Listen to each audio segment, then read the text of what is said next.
Hello bachcho, let's see this question. The diameter of copper sphere is 18 centimeter. The sphere is melted and is drawn into long wire of uniform circular cross section. If the length of wire is 108 metre, find its diameter. ठीक, तो चलिए इस question को हम solve करते हैं। तो एक क्या था, स्फेयर था जिसका डायमीटर दिया हुआ है। ठीक, तो उसको मेल्ट करके क्या बनाया गया, यूनिफॉर्म सर्कुलर क्रॉस सेक्शन बनाया गया। ठीक, मतलब कि एक क्या गया, लॉन्ग वायर बनाया गया। ठीक, अब यहाँ से देखिए तो यहाँ से लेंथ हमें दिया है वायर का, यहाँ से डायमीटर पूछा है, तो इसका कोई की कंसेप्ट क्या होगा इस क्वेश्चन का।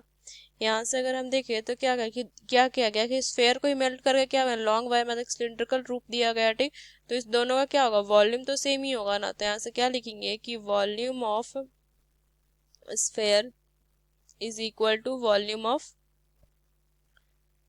यहाँ से लिखेंगे लॉन्ग वायर। ठीक, और यह वायर किस रूप में होगा, ये हमारा होगा यहाँ से सिलेंडर। ठीक, तो बस क्या करेंगे, यहाँ से हम स्फेयर और वॉल्यूम का फॉर्मूला लिख लेंगे। इसके वॉल्यूम मतलब यहाँ पे वॉल्यूम ऑफ स्फेयर का फॉर्मूला लिखेंगे। ठीक, तो वॉल्यूम ऑफ अगर हम स्फेयर देखें तो यहाँ से कितना होता है 4/3 पाई आर क्यू। ठीक, फिर उस तरीके से अगर हम वॉल्यूम ऑफ यहाँ से लिख लेंगे सिलेंडर, तो ये कितना होता है, ये है पाई आर स्क्वायर एच, ये होता है। ठीक, बस इस क्वेश्चन को हम क्या करेंगे, यहाँ से सॉल्व करेंगे। ठीक, अब यहाँ से देखिए तो डायमीटर दिया हुआ है, यहाँ से लिखेंगे कि डायमीटर ऑफ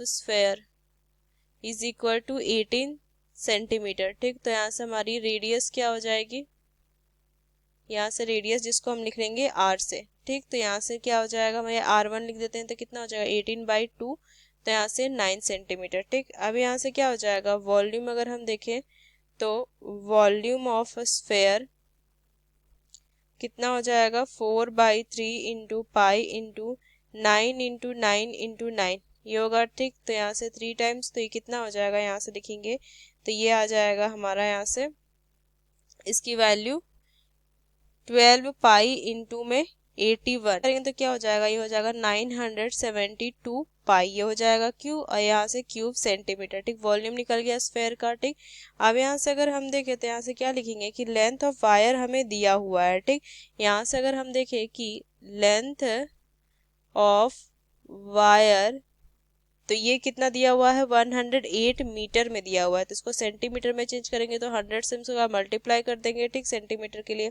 अब यहाँ से अगर देखें तो यहाँ से क्या लिखेंगे कि वॉल्यूम ऑफ लॉन्ग वायर कितना हो जाएगा, यहाँ से ये हो जाएगा हमारा पाई आर स्क्वायर एच, और वो किसके इक्वल होगा, ये हमारा जो स्फेयर का जो हमारा वॉल्यूम है उसके इक्वल। तो यहाँ से क्या लिखेंगे पाई आर स्क्वायर एच, और एच की जगह पे हम ये लिख देंगे क्योंकि ये हमारा एल या फिर एच लिखे, एच से हम लिखते हैं। ठीक, इसको तो क्या हो जाएगा 10,800 इज इक्वल टू, यहाँ से R2 ले लेते हैं। ठीक, इसको हमारा डायमीटर रेडियस ऑफ, यहाँ से लिखेंगे कि रेडियस ऑफ वायर को।